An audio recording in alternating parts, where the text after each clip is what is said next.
Order. Madam Clerk, can you please call the roll? Tucker Whitman. Here. Andy Dennison. Present. Ben Vitale. Here. Chris Petrus. Present. Paul Pixie. Here. Aileen McNabb Coleman is excused. Keith Batman. Here. Joseph DeForest. Present. Charlie Ripley. Present. Joseph Bennett. Here. Elaine Daly. Here. Timothy Lattimore. Here. Tim, you here? I was in Michael Didio. Here. Ryan Foley. Present. Pat Mahonick. Here. Please stand for the Pledge of Allegiance and a moment of prayer, remembering D-Day, June 6, 1944. I pledge allegiance to the flag of the United States of America and to the republic for which it stands, one nation, under God, indivisible, with liberty and justice for all.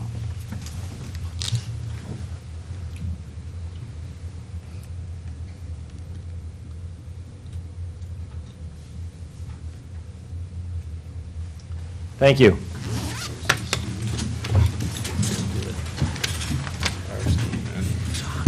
We would like to pass on our condolences for Mr. Thomas Brown, beloved mother of Mitch Brown, a Buildings and Grounds employee, Richard Guzlak, a retired Auburn policeman for more than 28 years, Michael Harmon, former chief of the Auburn Fire Department, and Robert Brower, who is the president of the Owasco Lake Watershed Management Council. So we do have a public hearing authorizing the addition of requested parcels to Cayuga County Consolidated Agricultural District Number 5. Is there anybody that would like to speak on that issue? All right, I will continue to come back to that one. Proclamations? Proclamations. Cayuga County salutes Brady T. Eltzer, Eagle Scout, June 2nd, 2018. That has already been presented. Cayuga County St. Baldrick's Day, June 10th, 2018, also presented. Thank you. We Still recovering from that. We do have a presentation from Sarah Roberts, Emergency Management.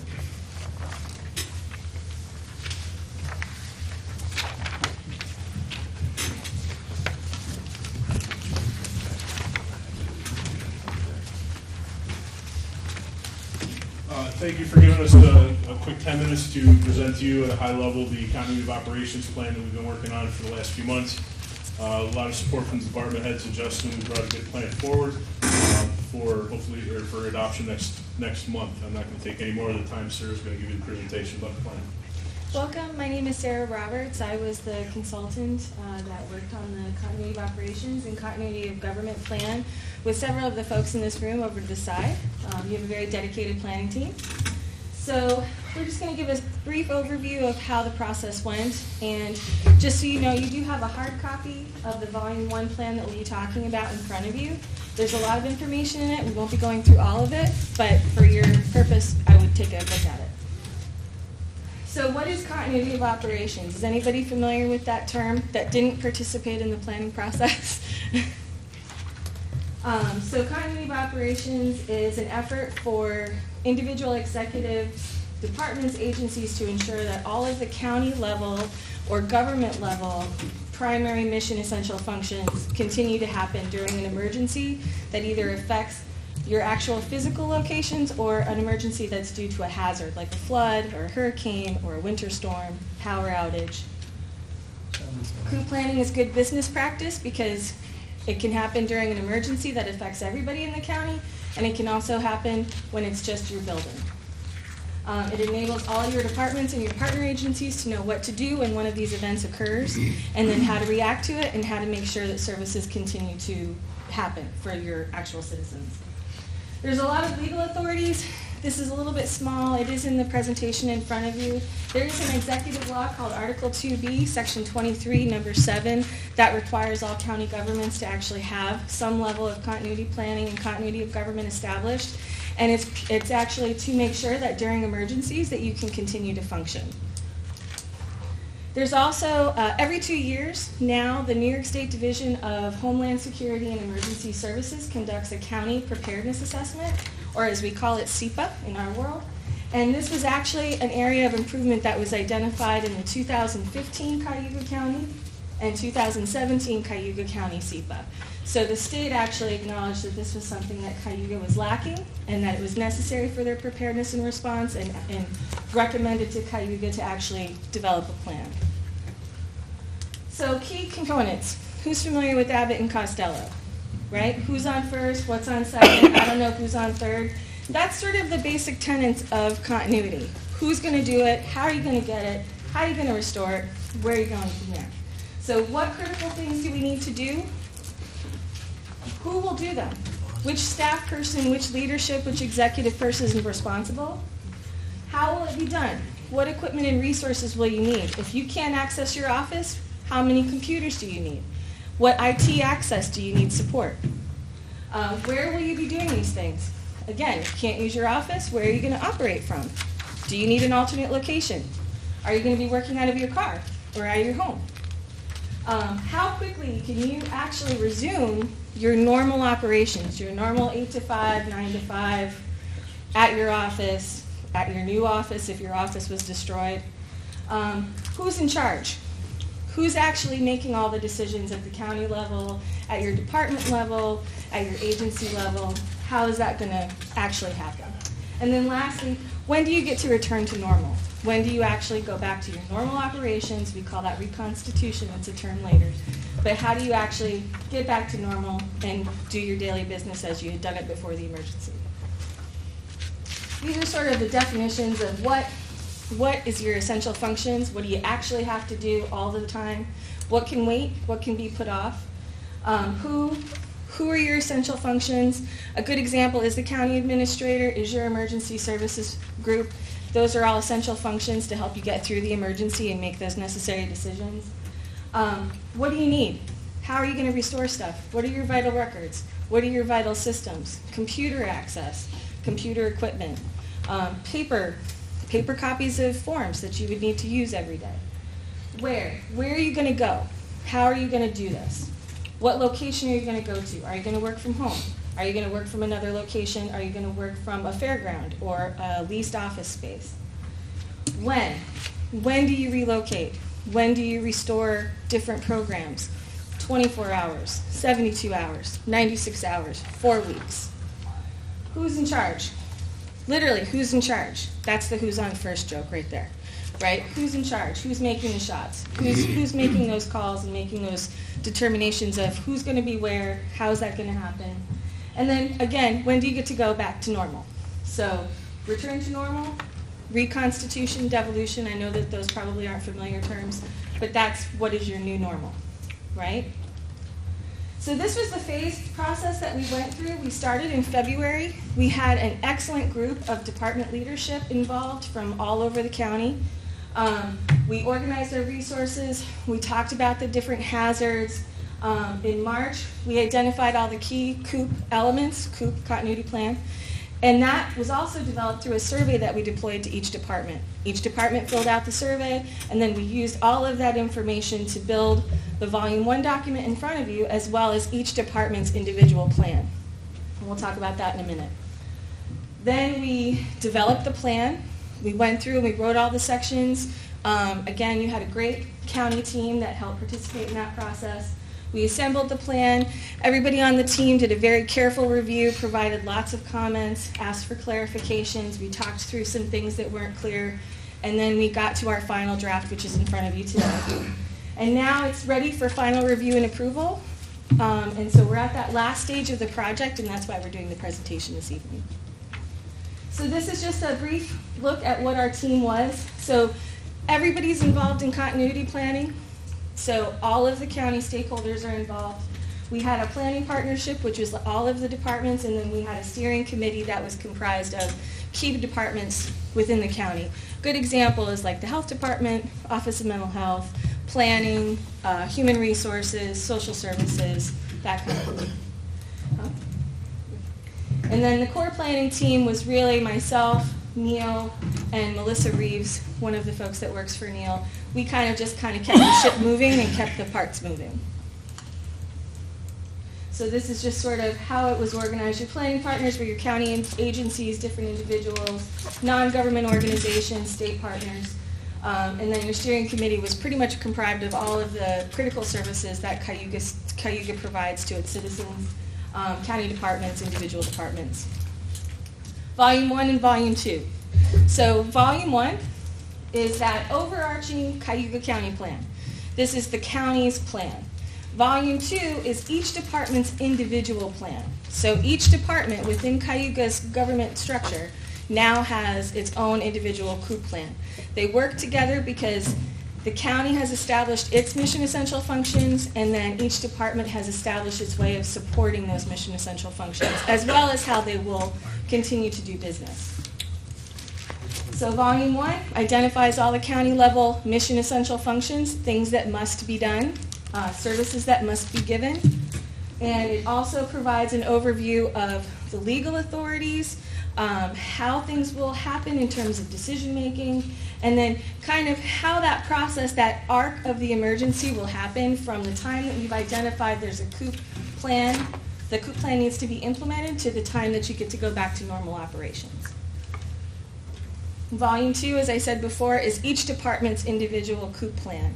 And they are responsible for developing their own strategies. For some departments, it can be very complicated. For larger departments like social services, and for some departments, it's a smaller department, 2 or 3 people, and it's a little bit easier because, well, 2 or 3 people, there's not a lot of delegations going on. But so Volume 2 actually establishes that with the goal of making sure that every department has planned for supporting those county level mission essential functions. Next month, in your July meeting, a resolution will be presented for approval to adopt the Volume 1 plan, and that was the purpose of the presentation this evening. So with that being said, we'll open it to questions. Any questions? Mr. Dennison? Should this be something that's put out to the public, so the public sees it? We'll put it on Open Go. Nobody see it there. Go ahead. This is more of a document that outlines our essential functions, and I believe that exempts it from the Freedom of Information Law because it would expose our vulnerabilities. We'll share it with you as legislators and providing oversight of the government operations, and there's some specific law, both at the federal level and the state level, that Fred researched to confirm that this wasn't a public document. You want to add to that, Fred? That explains it. Thank you. Other questions? All right. All right, well, Thank you. for indulging us to provide this presentation. I look forward to bringing you the resolution for adoption. Thank you to Justin for the support throughout the process, and all the department heads that, and the members of their department that really stepped up and helped us close a lot of gaps. Thank you. Thank you. Public to be heard? Mr. Lattimore? Chairman, Tim Brock is here tonight. He wanted to just have the floor for a second and just let us know what's going on out in the farmland. So, Mr. Brock, if you go to the podium over here.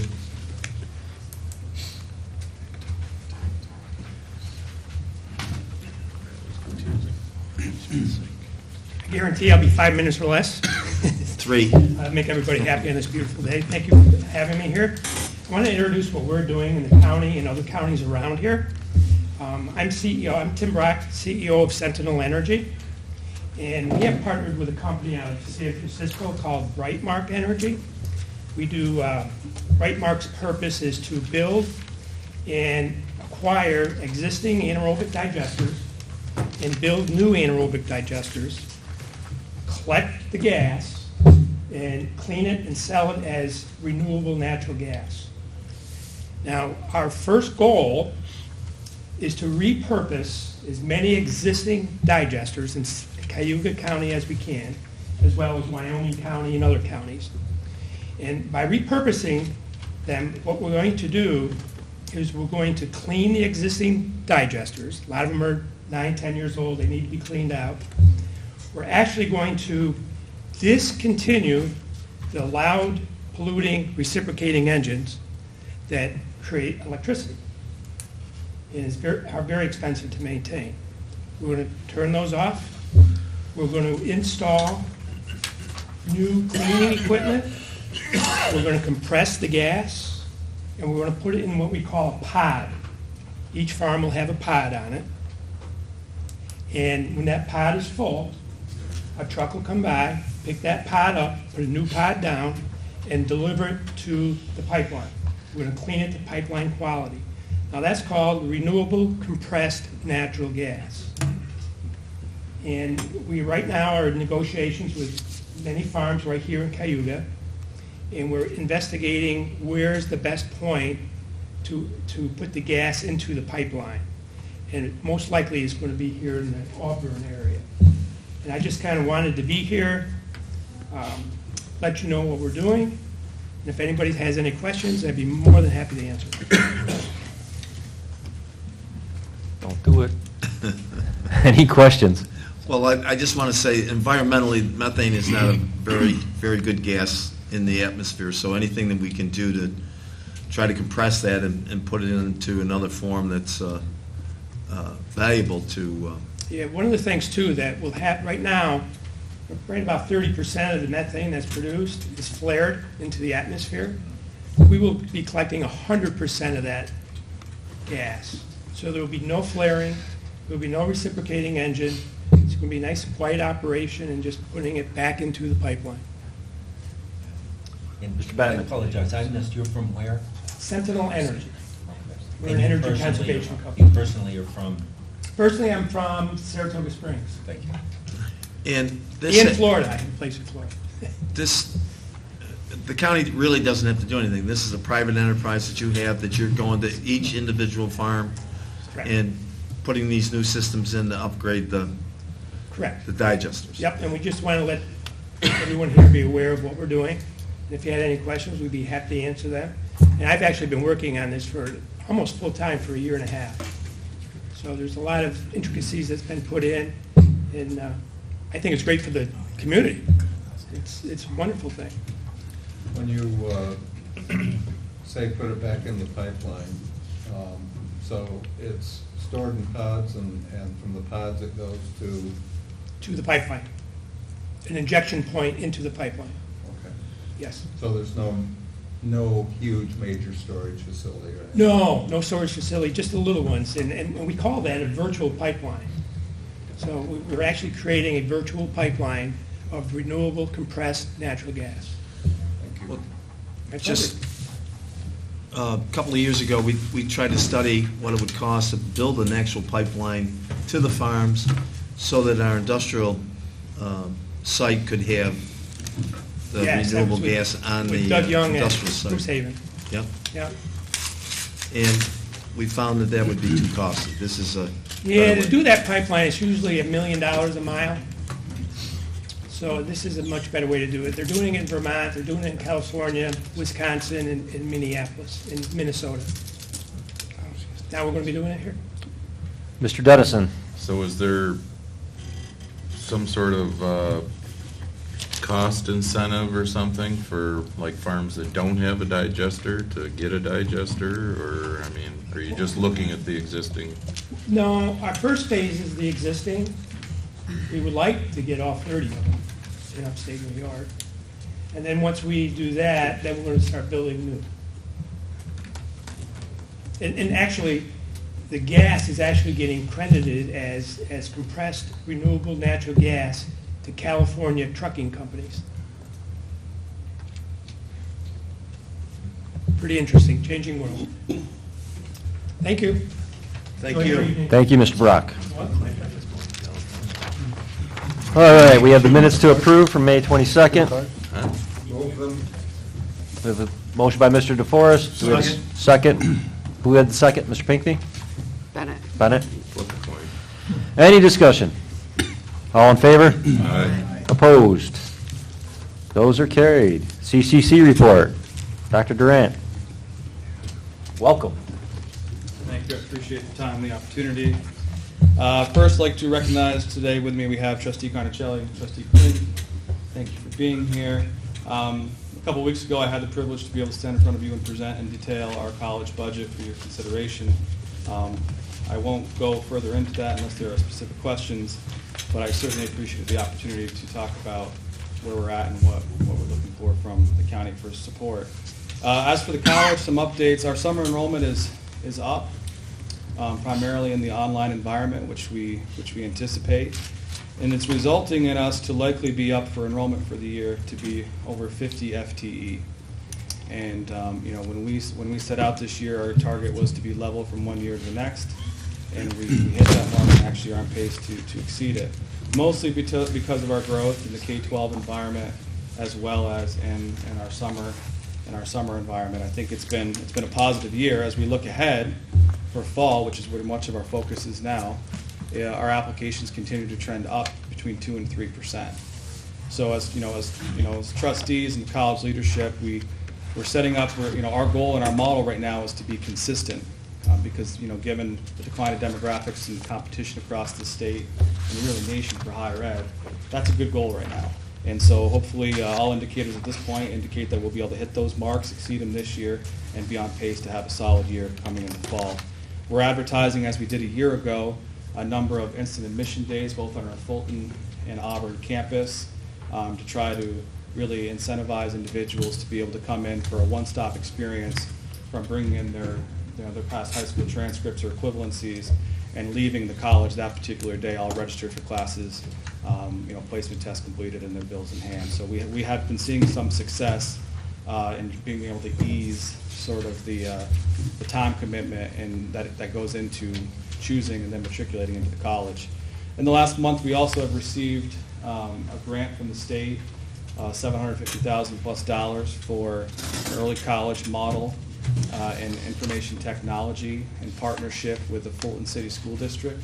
It's one that we're certainly excited about, to be able to put together pathways for high school students in a number of career areas. We have one here already set up at P-TECH with Auburn Large City School District in the area of manufacturing, and working with education leaders in our community here, we're continuing to identify more pathways that will be a priority for us in the coming year to help support school districts. I've talked a number of months. The trustees and the college began a search for a provost, and we went through the process this spring. At the conclusion of that search process, we've decided to suspend the process and to begin anew in the fall. Given the typical timelines for higher education searches and vetting, we feel as though that extending it at that moment wasn't in the best interest of anyone, but we're going to reconvene the search process, repost, and start fresh in the fall. We want to make sure that we get the right individual to be able to serve in this key role for the institution. In addition to that, we continue to this summer primarily be talking about setting up our goals for next year in the coming weeks, as well as exploring the idea of creating a new college strategic plan in the fall. The plan that the college recently worked on, I believe in 2013-14, and began implementation in the summer of my arrival. We feel as though we've made significant progress. The institution's evolving, and with the trustee leadership, we feel it's this point in time in the fall, it's time for us to be able to, with key stakeholders, develop a new strategic plan so we can clearly and articulately outline our vision for our future. So stay tuned on that. I'd be happy to answer any questions. Any questions?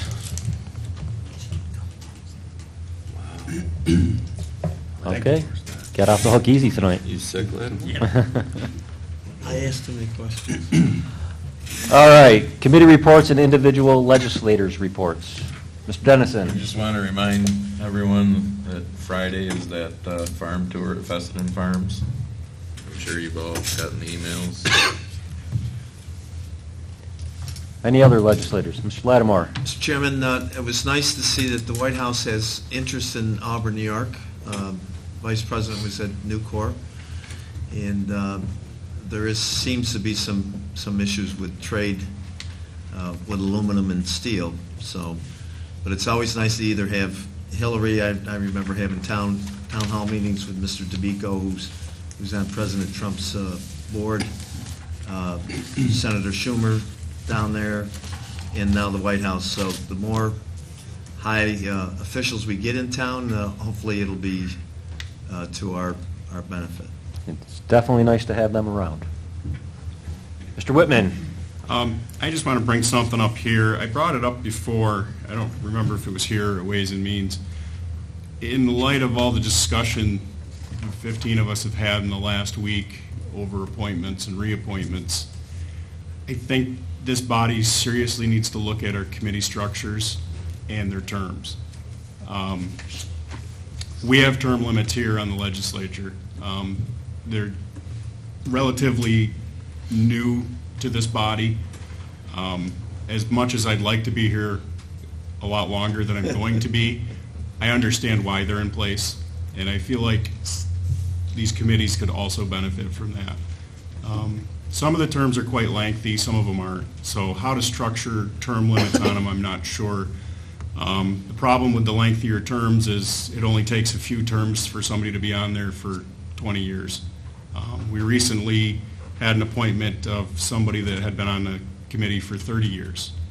And while I have no issues with the people on these committees that have been there for a long time, I do take issue with having a term that long. I feel like cycling and getting new and fresh ideas that are changing with the times are only beneficial. I think it's something we need to look at as a body and maybe come up with some sort of plan. And legally, I don't know if we can limit it, some or all of them, but I guess it's something to look at. Mr. Lattimore? And that's a terrific idea, and also I'd like to see the makeup of the boards. I know that the industrial development boards, they have some academician persons, they got industrialists, they've got different varied people instead of just having one group of, let's say, educators in regards to the college board. I'd like to see a variation with the nominations too, that we fill certain segments of the population. Mr. Dennison?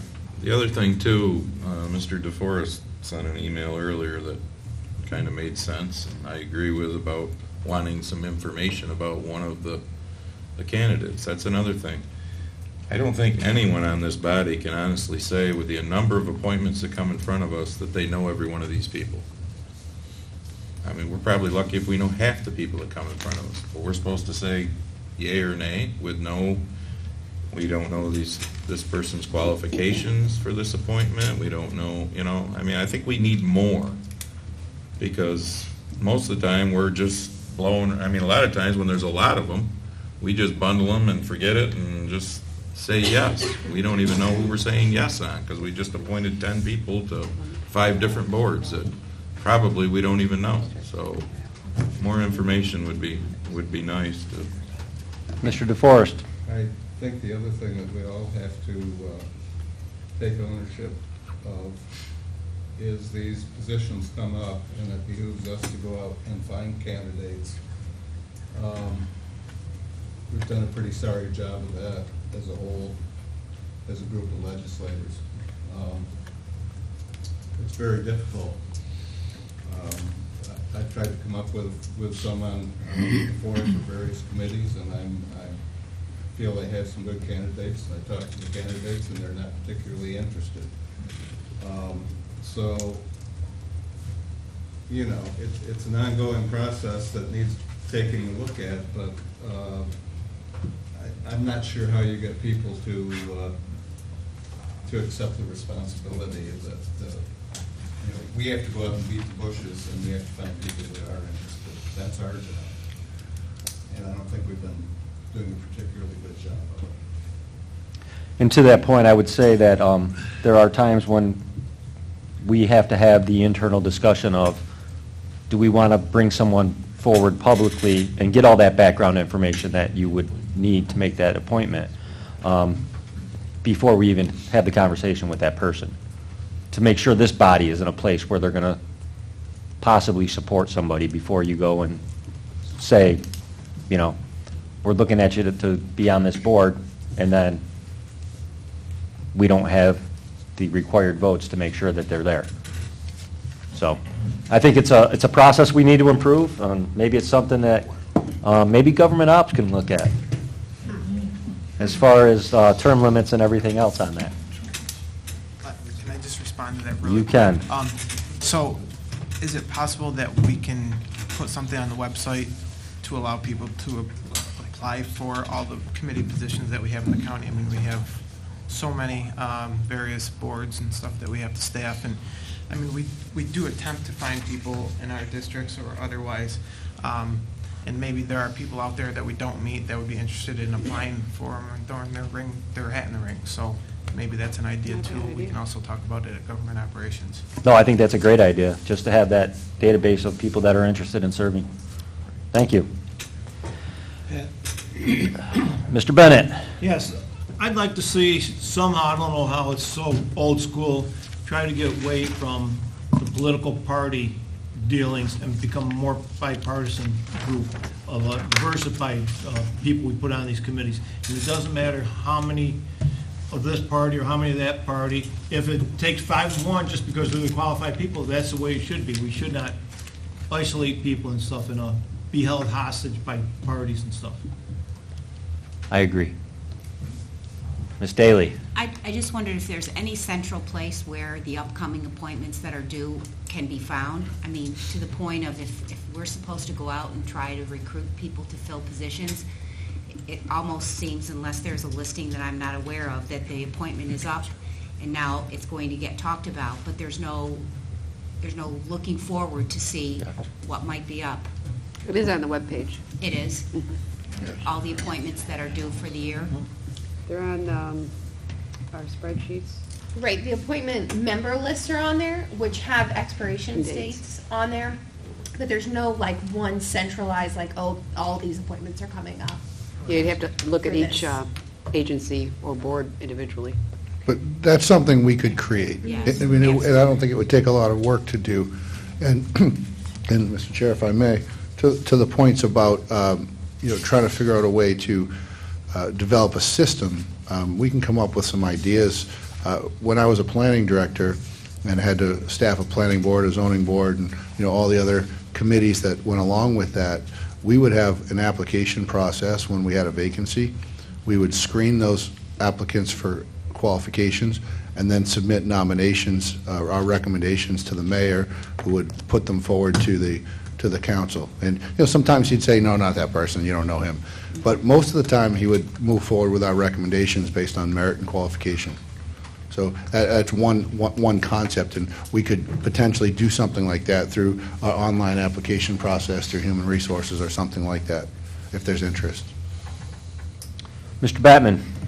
Yeah, before we go too far down this road, I think that someone will need to put together a list, because many of the appointments are at the recommendation of the board, and it's not our option to simply say, we would like this person or that person.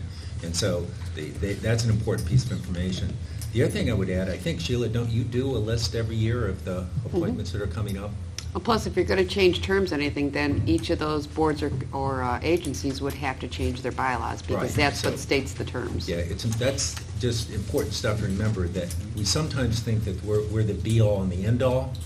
Unfortunately, we're not often. That's the case, is that we're acting to some extent, in many cases, as a representative of the people and the organizations acting upon their recommendations. And so it's that we don't want to get into a conflict with a functioning group.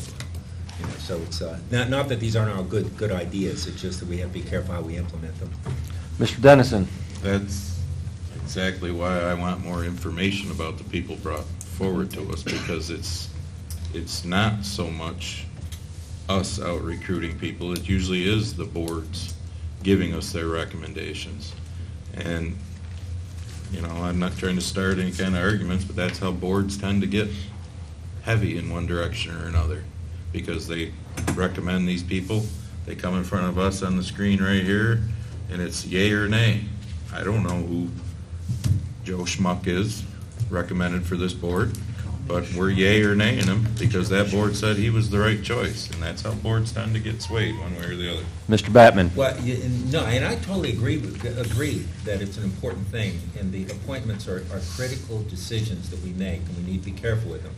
But for most recommendations, we actually get a sheet that has if you think back, if you, on your committee, you have a sheet that says the person's name, the person's background, who's recommended the person, have they served on the board before, why are they qualified, and so on. So we do have that basic information. It may not be sufficient, but it's not as if, most of the time, it's not as if we're getting names just out of the blue and going, you know, who is that? That does happen, and it shouldn't, you're right. I totally agree, it should never happen. But I don't think, I'm not sure if we need a new system as much as simply to re-examine the one we have, tweak it a little bit, and then see if we're good with it. But, and that's not to disagree. I do understand the point. I think it's a good one. Any other legislators' reports? Mr. Lattimore. In regards to procedure, I mean, the two names that were going to be brought to the board tonight, is it my understanding that the chairman's the only one who can bring a name to the body? It is my understanding that anybody, the appointment comes from the legislature. My intent was to get the more information by putting those two names out to this body to see if we wanted to go down this road. That was the intent of putting names out there. And let me just clarify a little thing about the makeup of the boards. I'd like to see, you know, various different disciplines, especially in the IT. I mean, like Nucor put in a $50 million new rolling plant. It works on 5 different platforms. Not that I understand IT, but they run on, and our college should be able to work in the cloud and other things with their students. So I don't know where they are, but the industries are moving differently than I think we're moving. So, Any other legislators' reports? If not, County Administrator. Thank you, Mr. Chair. I bring mostly good news. I'm happy to report that Lynn and Melinda and a number of folks in the Treasurer's Office have been working hard to update some numbers and catch up on some work with the significant vacancy we've had. I apologize if I'm not speaking well tonight. I had Novocaine this afternoon with the filling. But we have some adjusted end-of-the-year numbers for you. And our general fund balance, this is in the spreadsheet that I sent you, is up about $2.2 million over the number that was reported previously. And our county road fund, the D fund, is about $250,000 higher than what was reported. So those are our end-of-the-year numbers, and I'm happy to report those to you. I'm also happy to report, after several months of numerous discussions about our broadband process, that the chairman and I met with one of the providers yesterday, and I believe we have all of the outstanding issues worked out. We're drafting language for the permit conditions, and believe that's going to move forward very quickly. So thank you for your continued encouragement to get that done, and I'm happy to report that it's just about done. It's agreed in principle, and now we just have to translate that to writing. The other big thing that we were working on this month, Lynn, Steve, and myself, is the shared service planning. We held, between the end of last month and this meeting, 4 panels. We had an orientation meeting overviewing the process and what to expect over several panels. We had a panel session on highway and public works, one on assessment and energy procurement, and one on healthcare, the healthcare consortiums, and purchasing. A few other topics also discussed, but those were the primary focus of the meetings. We're in a data collection process right now where we're gathering both interest and relevant numbers that we need from the municipalities to compile that into a draft plan that we expect to be presenting to you, hopefully, and to the panel, I believe, next month. Is that right? Next month. So it's a very aggressive timeline that we're on to meet the state, the timeline that we have to meet for the state, but we're on path to complete that. The drainage project, the update on the drainage project, now that the road work is almost done, is that we have our estimate, and we're right under budget. I think the authorizing resolution for the drainage work in the parking lot was $250,000. Our estimate came in at $242,000, and that includes a little contingency. We're in the process of drafting, Fred's office is in the office of drafting an intermunicipal agreement whereby the city is going to project manage that for us. They also designed it, so we didn't have to go out and engineer it, and that's a great shared service that we worked with the city. And it was really a great process. The city engineering staff designed the process, worked with Gary and all of our team to get it designed. Now they're going to continue to manage the project and act as clerk of the works through the work. If you aren't aware or haven't been or are interested, Thursday, County Tourism is running an event, a countywide tour to a number of the significant places in the county. As a still relative newcomer, I'm going to jump on that bus and go see everything the county has to offer, or everything they're going to show us. And lastly, the much anticipated, you've been waiting for, the memo about priorities. And I'm very excited to present this to you. A number of departments had significant input on this, certainly everybody who has been affected by it. Lynn worked closely with me to develop the budget numbers. The way I broke this down is into 3 organizational recommendations and 3 recommendations in technology. I don't think any of this will come as a major surprise to you. Number 1 is that we want to move forward with creating a Department of Public Works. We've had the authorization from the Public Works Committee to draft that law. We're working on it, and we expect to have that draft for you next month, hopefully to schedule a hearing in August. And then we would, presuming that you approve it, move forward with a recruitment and hiring process there. It still leaves a question in the meantime of how to move forward, and I have some ideas about how to do that as well that I look forward to discussing with you. Number 2, there's a resolution before you later tonight brought forward by the Treasurer's Office to fill a temporary deputy treasurer. We believe that is addresses an immediate need created by the long-term vacancy in the office that will result in a retirement in January. And I also propose moving that into a finance department. So the idea is that we would hire the acting deputy treasurer, and then that would give us the time to develop any legal structures that we needed to make the moves and budget for the impact, any impact in 2019. And third, there's been some email discussion about the staff in my office, and I proposed a reorganization of the administrative staff and the adding of a purchasing agent. A purchasing agent is certainly something that we could do in the 2019 budget, but the impact of doing it now is that we could get up and running quicker. We have the money in the budget this year through the salary sweeps and contingency, which is actually up about $40,000 over what was budgeted through as of May 31st, and it's likely to go up more. So purchasing agent, we can wait, but we have a demonstrated need. And as we move forward talking about shared services, a number of those things that we hope to save and recoup comes from having shared purchasing with the towns and villages, whether that be in equipment purchases, whether that be in aggregating materials.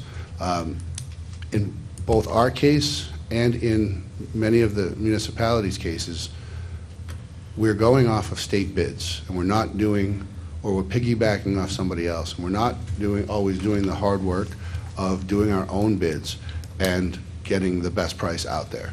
So out of convenience, people go through OGS or they piggyback off another bid, and sometimes that is the best price. But a lot of times you put your own bids out, or you aggregate the purchases, and it drives the price down based on the bulk. So in our case, we buy our materials. Most of the municipalities buy off of us. But our hypothesis is that if we bid it out based on the aggregate demand, that demand would drive prices down rather than them just paying for both of us, rather than the municipalities just paying the price that we're already buying. So we're in the process of gathering data to that regard, and that is something that we'll put into the shared services plan, and it's hopefully something that you'll support moving forward. I also proposed 3 technology investments. The first one is the most significant, and I believe also yields the greatest return on investment, and that is securing an automated time and attendance system. The way we do time and attendance in the county right now is manual. Each person prints a timesheet, signs it, gives it to their supervisor to be signed. Somebody in the department aggregates those into a spreadsheet, sends it to the treasurer's office, where they're compiled into another spreadsheet, sent back to the department to be reviewed and verified. And then at that point, after we've done all the work, we upload it to ADP, who writes the check and does the tax withholdings, the W-2 statements and the withholdings for us. What we would propose is developing an automated time and attendance system where in departments that have time, as in shift work, where you have a beginning time and end time, overtime, etc., there would be time clocks, and that those time clocks can be in any number of mechanisms. They can be an actual physical time clock. They can be an app on a phone that allows people within a certain distance to log in, clock in or clock out, a computer, or even a phone. So there's a number of technological options that are available to do that. But what happens then is that the time is standardized, and you only deviate when you use time differently. And then that's accounted for through the system. It goes to the supervisor automatically to be approved, and it's uploaded to the payroll system. So there's incredible efficiencies and less room for error in that process. We don't have a proposal for you to do that right now, but I have been working with payroll and the treasurer's office, IT, and a number of departments to evaluate a solution, and we hope to bring that forward shortly. The other 2 items from a technology investment standpoint, number 1 is a new website, which we've talked about and was on hold pending this presentation of this memo. And the third is a very small investment, but one that the clerk and the county attorney and I feel is very important, and that is codifying the county's laws. That's about a 2-year process. We're talking about $12,000 or $13,000, and that would create a code of our laws that would be searchable and functional and usable by not just everybody that works here or the legislators, but the public. So the total impact of all the investments that I've proposed right now on the 2018 budget is $85,000 in the new position for the purchasing agent. We've got money in other areas of the budget to cover the website. There's other, some of the costs that will carry over into 2019 include the difference in the increase between the salary of a highway superintendent versus a director of public works. And then we've also outlined savings that we've brought forward. So, for example, by purchasing cars rather than leasing, we projected to save $150,000 in what was budgeted. Now, the savings are actually going to be even higher because we didn't make that decision until late in the year. So what we're going to end up actually doing is leasing cars for about 3 months, and everything else will roll back to fund balance, which is a good thing. But as we move forward to 2019, our budget request for vehicles in the Sheriff's Department in the second phase of leasing will be significantly less than what the purchase request was in this year's budget. Additionally, there's money for other things in this year's budget that wouldn't be in next year's budget. For example, like the $75,000 for the phase 2 of the organizational assessment.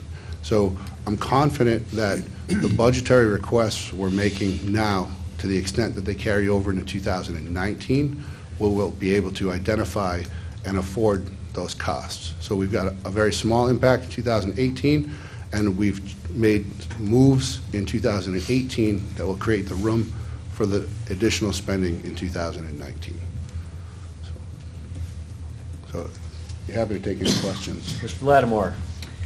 In regards to your financial report, good news in regards to the internet sales on the federal level. I think now we're able to collect those dollars. We will be able to collect those dollars once New York State authorizes us to collect those dollars. There was, you recall, the pending legislation that we discussed in previous meetings, and I think the chairman sent a letter supporting the adoption of that legislation. The session ended without it passing, and we'll keep our eye on Albany to see if they do pass enabling legislation, whether they come back into session to do it or do it during next year's session. In regards to shared services, I know we're looking at towns and cities, but we have agreed to look at possibly doing an intergovernmental energy buy with Seneca County. We're evaluating that.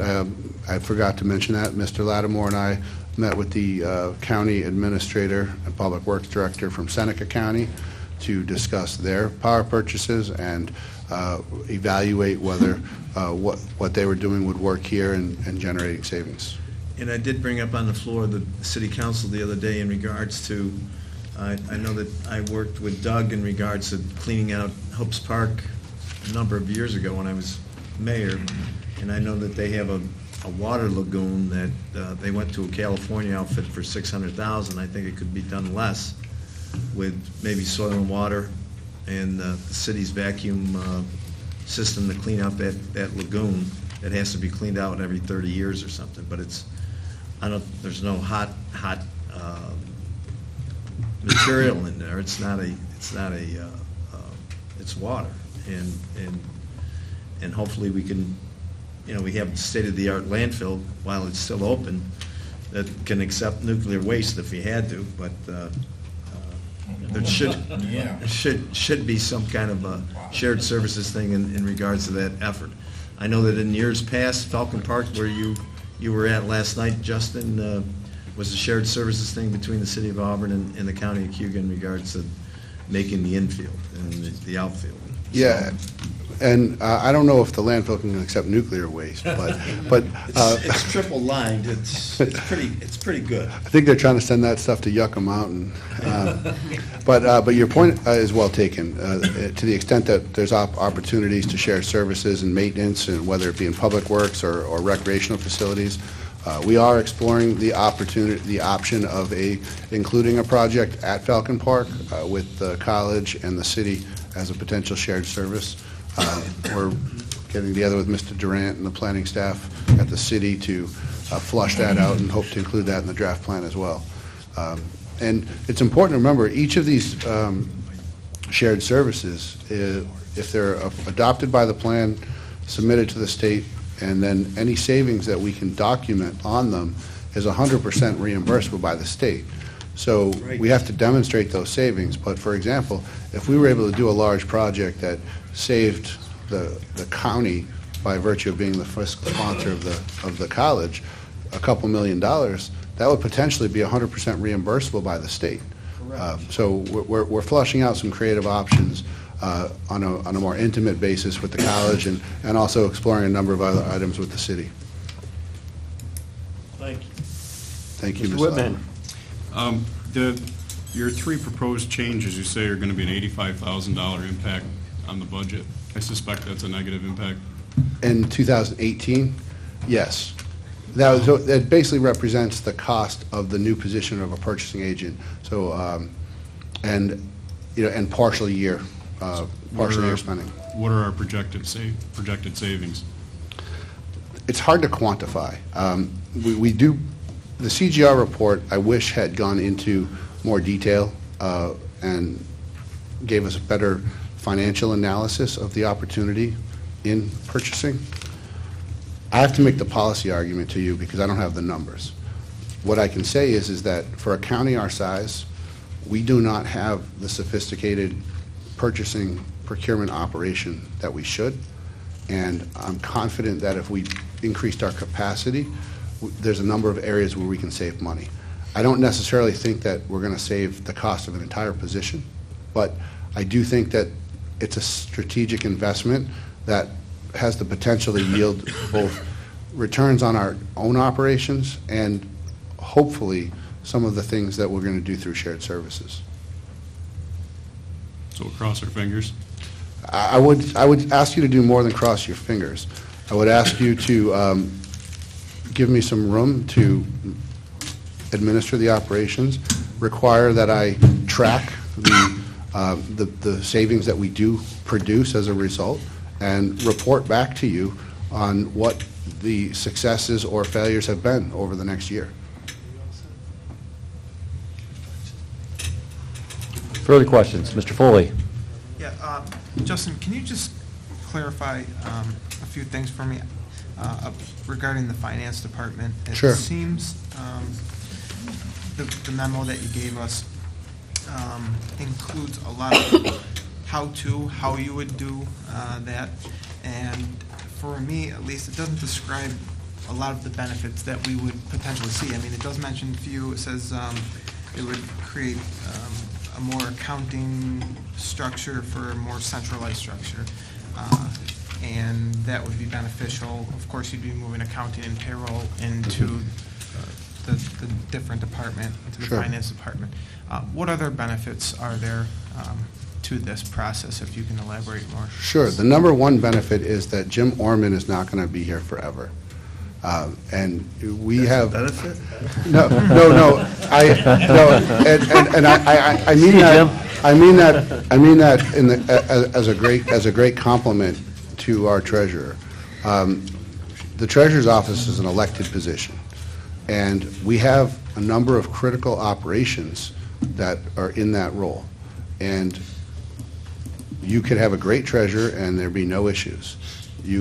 But you can't control who the people will elect to that position. So in the future, you could have a very different person in that office, and there'd be no accountability to the administrative operations or even to the legislature in terms of managing the accounting, the finance, the cash flow, the payroll, the benefits, and I believe there's a number of reasons why you'd want that independent and as part of your administrative operation. All right, thank you for that. And just one more question. So we have WM3 tonight, and that seems to be tied into the priority of the finance department. If we do not approve WM3, how do you see yourself moving forward with that project? I really hope you improve WM3, whether or not you like the concept of a finance department or not, because they're not fully they affect each other, but they're not integrated. WM3 is to appoint or authorize the appointment of a temporary deputy treasurer, because the deputy treasurer is out on long-term sick leave and is going to retire as soon as the sick time runs out in about 6 months. So, I didn't go too far on that, right? Okay. That creates a critical vacuum in our financial operations that needs to be filled. Now, I believe that also creates an opportunity, and it may have moved us up on the timeline from both Jim and I's perspective because of the opportunity that the vacancy presents. But at the end of the day, WM3 is an appointment of a deputy treasurer at the same level that the existing deputy treasurer is at. And that's, I think, a one-time good use of contingency because of the critical role it plays in the organization. Now, as we move forward with making various plans or proposals to you, when January rolls around and the incumbent retires, the sick time runs out and they retire, then you have a choice. We could either keep the person as a deputy treasurer, because we won't need a temporary deputy treasurer, or we'll have laid out the case in more detail of how we'd like to create a finance department and what the mechanisms of that are, and you can create that. At that time, we would, we still need somebody today, and I think that's the message I'd like you to take from for WM3 is that there's a hole in our organization in a very critical area that needs to be filled. Mr. Bennett? Yes, Justin, on page 10 of your thing, under time and attendance, could you explain paragraph 3 to me? It says a current withholding statement is 57,000. Yes. And then we're gonna do a one-time of 56, then our total cost is gonna be 105. Can you explain how we're Yes. setting these numbers up? So Yes. I mentioned previously that we hire somebody to do our payroll checks and our withholding statement, so our W-2s and that. There might be a couple other little pieces to that, but that's the bulk of what that work is. That contract is for $57,000 a year. When we met with them to look at their time and attendance add-on, they told us that there'd be a one-time setup fee of $31,000 and that the contract was going to be about $75,000 a year to do that. So we didn't meet with them too frequently after that, and we then met with them a few more times, and we negotiated a much better deal. And what we negotiated was that one-time setup fee of $31,000, we negotiated down to zero. And we negotiated the annual fee for the time and attendance system to $56,000. On top of that, they agreed to give us a $10,000 concession on our existing contract.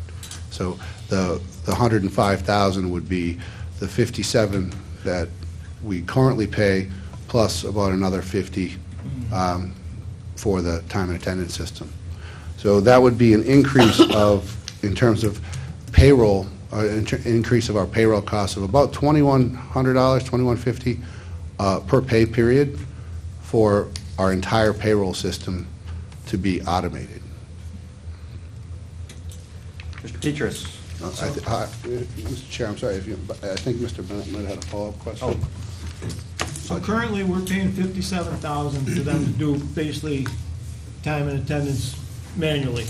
No, we're paying our staff throughout the organization to do time and attendance manually, and we're paying them $57,000 a year to write the checks and to do the tax reporting on our payroll. So hopefully this will free our staff then to do more needed work in their departments and stuff. I do believe that this will allow us to look at realigning resources that are dedicated to payroll in other areas. Okay, thank you. Mr. Petras. So to keep you on your toes here, Justin, I want to bounce back to Ways and Means 3. Sure. Good. So just for my own clarification, that is creating, because it's creating the position that already exists. Deputy Treasurer exists right now, right? But it's creating a temporary position at the same salary grade. Is that correct? The currently graded at an 8. So there's a history here that we went over at Ways and Means. Right. I just want to make sure that there's no... There's not an increase in terms of budget. There is a proposed increase in terms of grade. So, and let me explain that.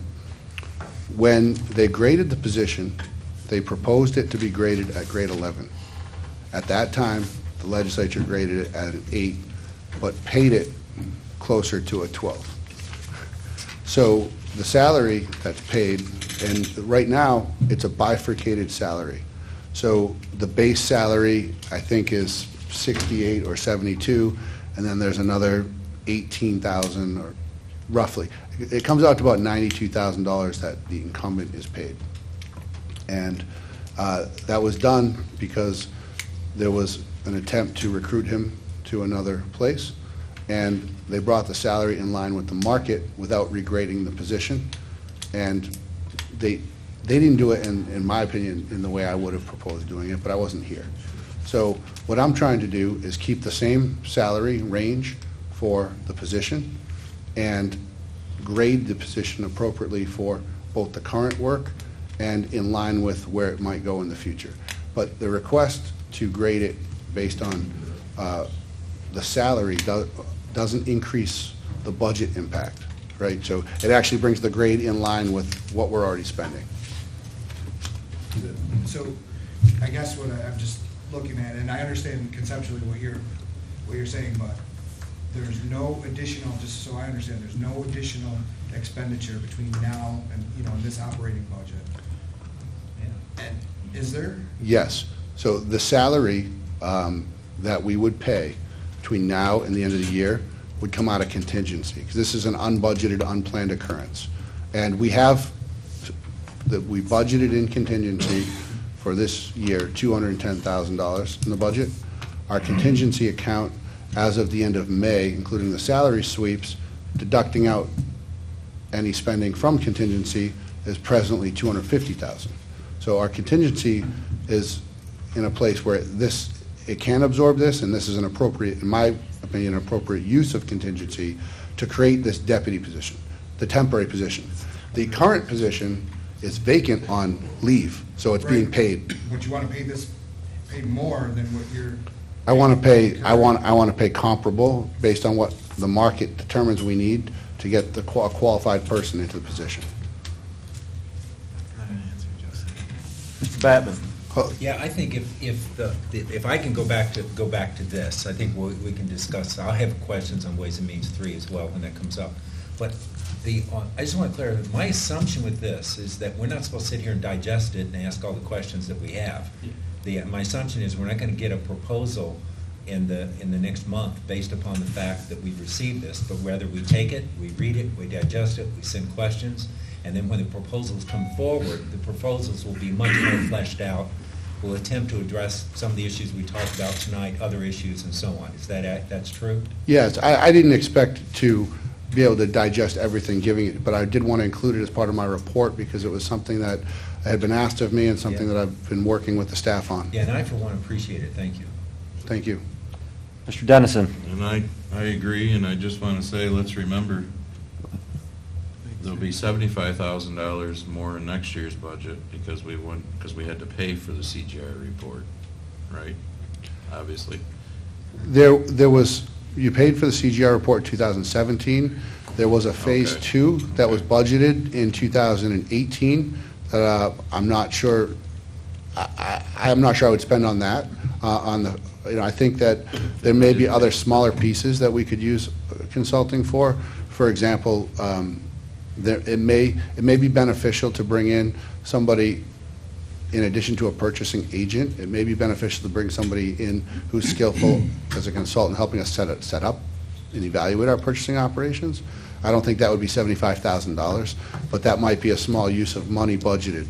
Your point that 75 wouldn't be budgeted in 2019 is accurate. But I thought that's all we spent was $75,000. You spent 75 in 2017, and you budgeted another 75 in 2018, I believe. Is that correct, Mr. Batman?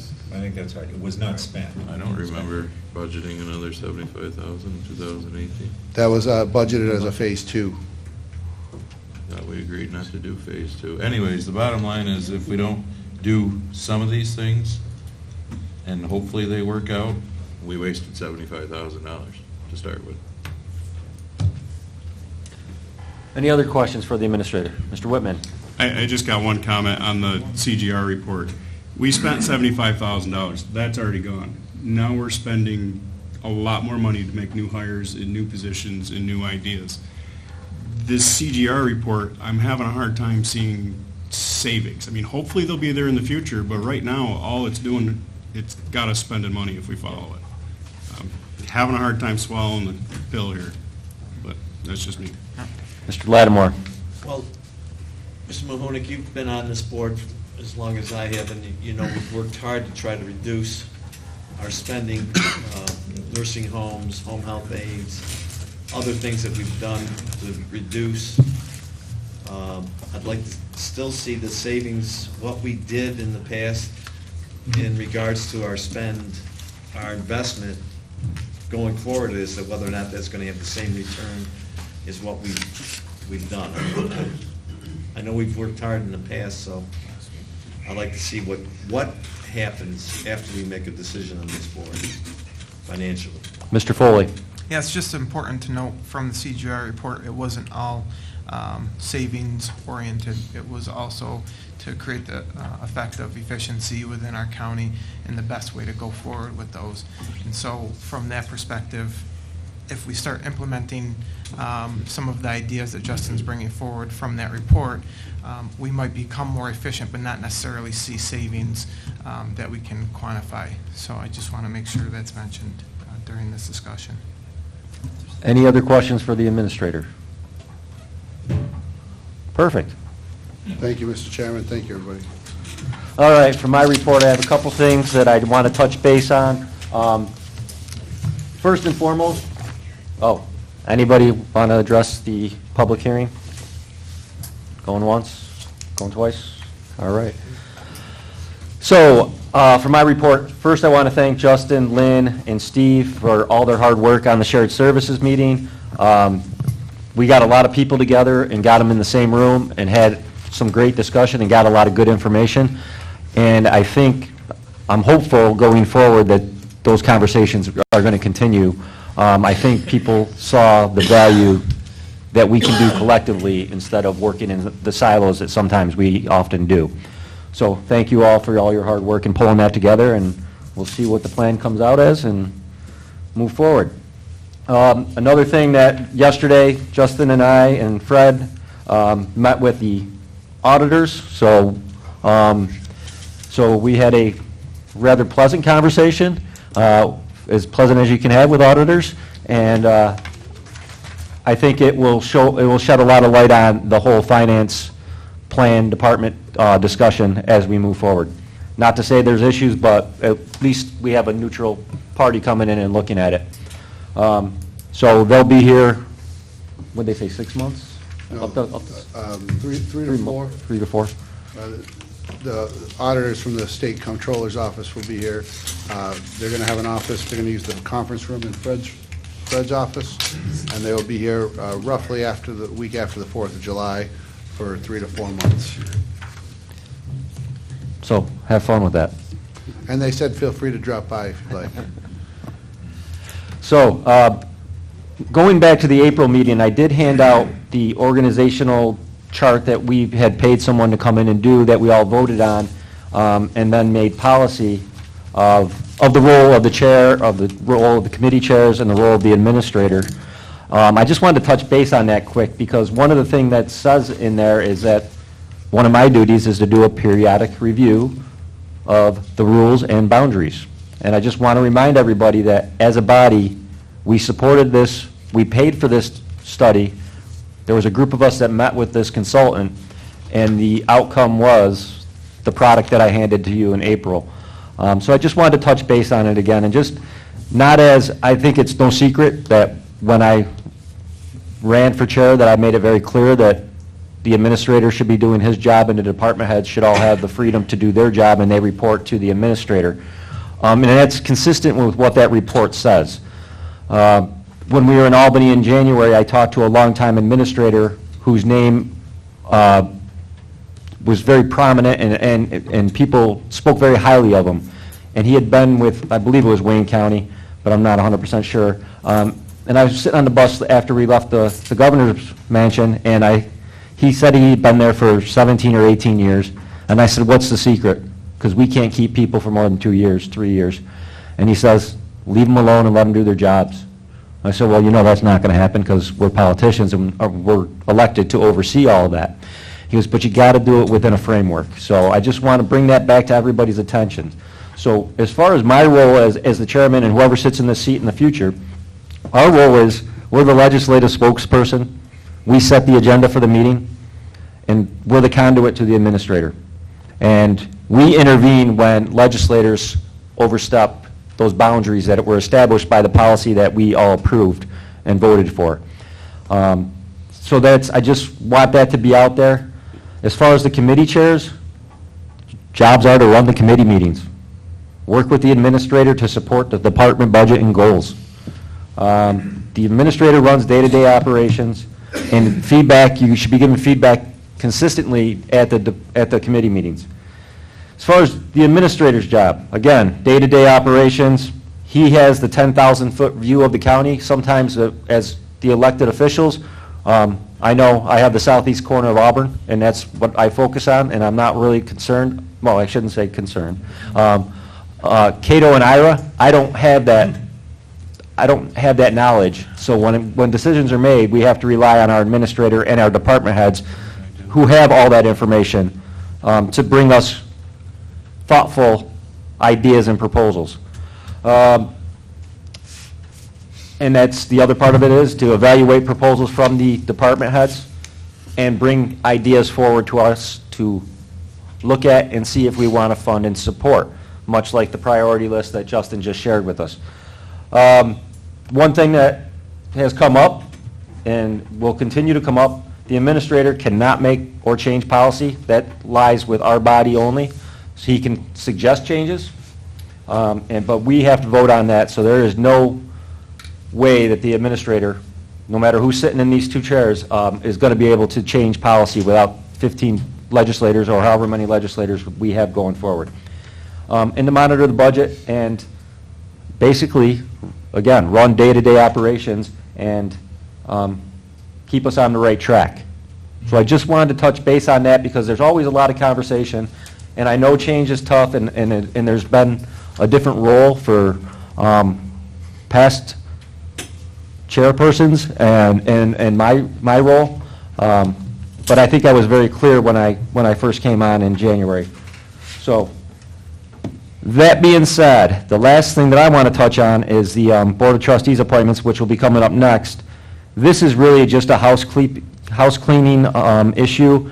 We had somehow thought that the terms were 6-year terms. They're actually 7-year terms, and on the resolution, Fred, correct me if I'm wrong, they had an end date of 2018, but that was not 7 years because they were appointed in 2012, so these two individuals have till 2019 to fulfill their term. Right, and this proposal anticipates fixing that, and they would have to sign the oath of office, assuming it moves forward. Yeah. But their terms do expire in 19. Okay. So that is what I have for my report, unless anybody has any questions. And Mr. Lattimore. Mr. Chairman, you brought up the board of the college, and there was some healthy discussion between board members. Because of past administrators at the college, there were some financial issues and some directive issues. Hopefully they'll be straightened out under the new leadership. I feel very confident in the leadership at the college at this point. Right. But I mean, And being a trustee member. Sometimes administrators do go off the rails. Is that not true? Sometimes legislators go off the rails. Well, I hope that doesn't happen here, Mr. Chairman. Mr. Dennison. How, just out of curiosity, did the appointments get screwed up? And did you make, once that was found, did you make sure other ones are right for the future? I can address Yep, go ahead, Fred. We don't know how it occurred. Sheila Min and I spent time going back to 1998 to make sure that all of the 5 legislative appointments were in order. This came as a surprise to us this morning, and it turns out that it was just 2. These 2 that you see before you, the terms are statutory. For whatever reason, the appointment ended in 18. It should have ended in 19, and this is just to clean this up. So somehow it was your fault, right? It's always my fault. Yeah, he was here then. Mr. Lattimore. Mr. Chairman, in regards to goals that this board wants to see, I know that broadband was one of yours, it's one of mine, it's one of Mr. Batman's. Hopefully that putting the pipe in the ground and the wire in the ground is going to go forward to bring this community in this county into this century. And I'd like to know whether or not we have any more goals than that as a body. I mean, restructuring the finance department's nice, but we've got to have a higher goal, I think, like broadband. Yeah, and I think that Mr. Woods in his report did acknowledge that there was a very positive meeting for broadband yesterday, and I think that those issues have all been resolved, and hopefully we can put that one to rest and move on to bigger and better things. Well, we know that the town of Moravia runs very well. They've got 5 miles of pipe in the ground. That's what I like to hear. Progress. Somerville. And we're looking at, what, 110 miles of county roads? That I think that we solved that issue yesterday afternoon. Let's hope So, any other questions for me? All right, appointments. College Board of Trustees, John Camardo, 12 Tubman Lane, Auburn, New York, term 7/1/18 to 6/30/19. Stephanie Hutchinson, 28 Grover Street, Auburn, New York, term 7/1/18 to 6/30/19. Move 'em. Second. Mr. Dennison and Mr. Bennett, any discussion? All in favor? Aye. Opposed? All right, communications and announcements. Do I have a motion to waive the reading of the communications and announcements? Second. Mr. Pinckney, Mr. Bennett, thank you. Any discussion? All in favor? Aye. Opposed? Those are carried. And we will get right into Ways and Means. Thank you, Mr. Chair. Ways and Means had 11 resolutions. Let's see, 8 of them were passed through committee. I'd like to offer up Ways and Means 1, 2, 4, 5, 6, 7, 8, and 10 as a bundle. If there's any question or thing, I'd like them separated. So 1, 2, 4, 5, 6, 7, 8, 9, and 10. Not 9. Need to do 1A, 1B? Not 10's a 2/3. Oh, okay, thank you. Okay. Thanks. Would anybody would like those separated? If not, all in favor? Aye. Opposed? Those are carried. Ways and Means 3 was amended at resolution, and we've had the discussion on it, and it requires a 2/3 vote. A motion on Ways and Means 3. Do we have a second? Any discussion? Mr. Batman? Yeah, I just want to say I'm fully in support of this. I agree with exactly everything Justin said in terms of this isn't about a finance department. This is about the fact that we have a critical position that's open, and it has to be filled. I do want to point out, though, that this is a contingency issue. It's why we have a contingency account.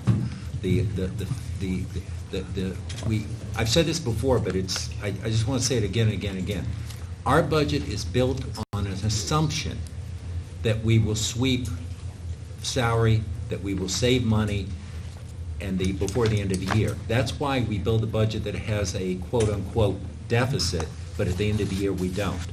So we cannot look at money we've saved during the year as money available to spend. And so that should never be a justification for spending money, because it's not the way our budget's built.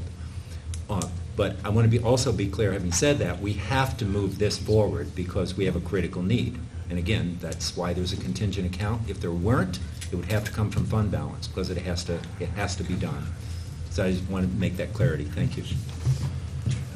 Mr. Whitman? This resolution is currently at a grade 11, correct? Correct. I would like to make an amendment to make it a grade 12. I'll second it. All right, we have an amendment to put it back to a grade 12. Any discussion on the amendment?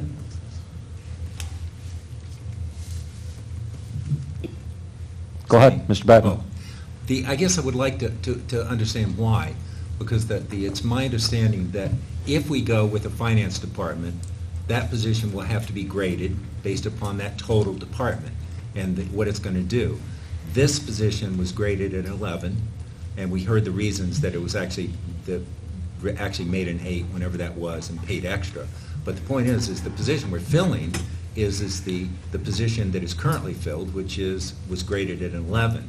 To move it to a 12 anticipates future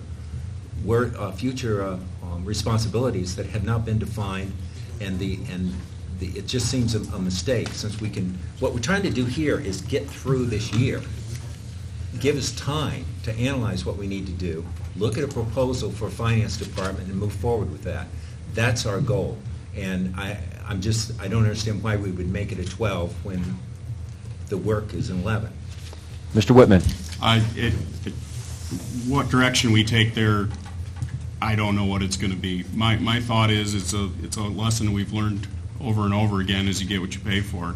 I'd like to find some decent candidates that, depending on the route we take in the future, maybe we can utilize that candidate or not, that's in that position. You know, we've proven time and time again, we underpay our employees, and some of their performance shows it. I'd like to get a good candidate. It's an important position. Mr. Lattimore. Yeah, training, you know, some of these positions we've got to upgrade because the cost of training new people far exceeds the increase in the pay. Mr. Dennison. I'd just like to look at how we do our grading, because this is something that we shouldn't have to talk this much about. And I mean, the grid and all this, I've about had enough of it the last 2.5 years. Why did we have some that were graded at an 11, but we decided to pay them at an 8? So now we're balking at an 11. I mean, it's just...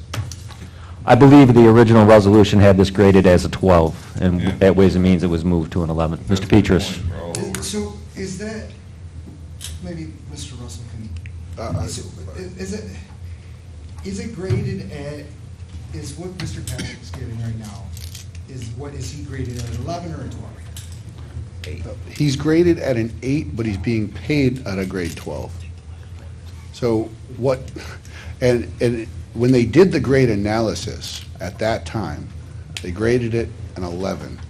When we sought to fill this position, we looked at the duties, we looked at the skill level and the requirement for those duties, and it graded at a 12, in part because we knew that we were never going to hire somebody with an associate's degree. So we upgraded the qualifications. The qualifications are minimum bachelor, master's preferred, CPA preferred.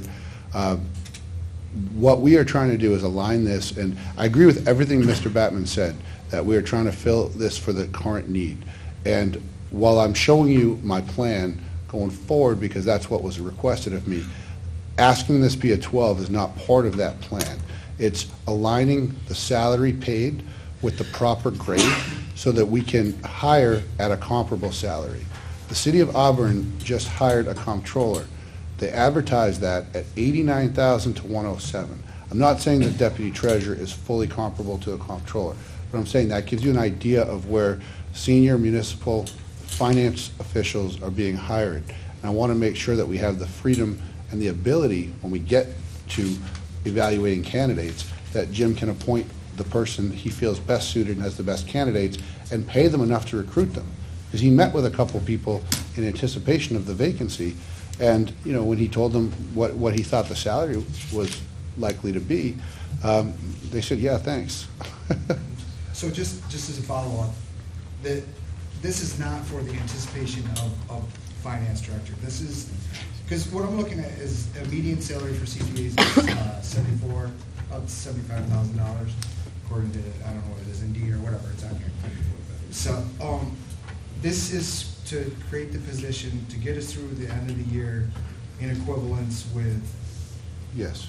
what the existing deputy treasurer. Exactly. And also, keep in mind, it's a temporary job. So that there's no guarantee that you're a temporary deputy treasurer, and then you're the deputy treasurer on retirement. You probably are if you're doing a good job. And anytime you're hiring somebody on a short-term basis, oftentimes you pay a premium for that. Mr. Whitman. I guess that is a bit of a concern. When was the last time we fired anybody? 2 years. So what another concern would be is we hire somebody at a grade 11 now that performs at a grade 11. What are the chances we're going to get rid of them? We're most likely going to start paying them at a grade 12 if their position never changes. The position expires. I'd rather have the 12 now and get the performance now and utilize it in the future if we need it. And it's important to recognize, too, that the ranges for these are, what you're doing when you set the range is you're setting the minimum salary. And the threshold is that the department head and the human resources, the practice has been that up to 10% over the base they've approved. Over that, they've gone to the administrator. So the base for a 12, 84? Base for 12 is 80. So we're paying Padlick 92. So if you add that 10% to that, you're at 90. If we set it at, an 11 and we're at 74, you add the 10%, we're not touching it. And then if I were to approve a higher salary, I'd really be blowing the grid and not following with the directive of the legislature. So I believe there's a sound reason to just focusing on this piece of the deputy treasurer to do it at a 12. Mr. Foley. Yeah, Justin, I believe I've had a conversation with you before where you said that you would try to look for qualities in the candidate that also might be able to help out in the finance department. But it seems like tonight you're saying that this is just for the position to get it through this year, so. Both things are true. No. The 12 is justified on the deputy treasurer position alone. Would I, in any hiring, look for someone that has promise and potential to help the organization in any number of ways, that has growth opportunity? I would do that in any position that I was hiring, not just this one. And I'm showing you where I'd like to go. I mean, I do believe this could be a two-step process. That's subject to your approval. Ms. Daly. The only confusion I had is there was a debate, a big conversation at Ways and Means, and I thought when I had asked Mr. Russell, if we were filling behind the incumbent and they would just assume the incumbent's duties, was that how the grade 11 came? And I thought the answer was yes. I graded this position based on the current job that the incumbent was doing. When the 12 came in, I thought you said that was, you added the additional duties of what this finance director would do, which potentially isn't going to start till January. No, that what it was he graded the 11 when they graded the position 2 years ago. I thought it was just looked at right was now. 2 years ago? When you graded 11 and they, 3 years ago, when he recommended it be graded 11, and the legislature graded it an 8. When he graded it this time, based on the qualifications and the duties, that's when it graded at a 12. And that's why the resolution was 12. It was amended at Ways and Means. It was not additional duties of a finance director. No, but that was part of the conversation. But no, it was based on the duties. And increasing the minimum qualifications. 12 was more in line of what's currently being done now. Further discussion on the amendment. Mr. DeForest. I'm just curious, I hate to put you on the spot, but it seems to me that this is a position that could eventually become financial director if we go down that path. So we talk about a $90,000 position, and we approve this. What would be your guesstimate on what that director of finance salary would come at? Because we know it's not going to stay at the $92,000. I don't know. I mean, I initially am more focused on the organization and what our present needs are. And, you know, when we get into making a proposal, then we'll grade it out, we'll put the duty statement, we'll put the numbers in. Would it be fair to say, though, that that position would require greater investment? I don't know. It depends on how much, it depends, if we were to just take the units that are presently in the treasurer's office and move them out independently, I don't necessarily believe that would warrant adding to the salary. If we were to add significant other duties and oversight of other areas, beginning to integrate centralized financial operations with nodes down into the independent accounting units that are based in certain departments, then that would be part of the grade analysis that I would ask civil service and HR to do. So we haven't done that work yet, and I don't know. And it might not all be done at once, right? It could be that we move the unit out, and 2 years later, after that's up and running and we've got our purchasing going and, other things are going, then we begin to add those other pieces. We can't change everything at once. I might Mr. like Whitman. to, but. Can we have a roll call vote? Mr. Batman? Okay, one final comment, if I may. Number one, the Auburn has never been, for any position in this county, a target community. The Auburn pays almost every position more than we do. Their police are significantly paid higher. So to suggest that that's the market is just not accurate. It's not that it's irrelevant, but we do have target communities.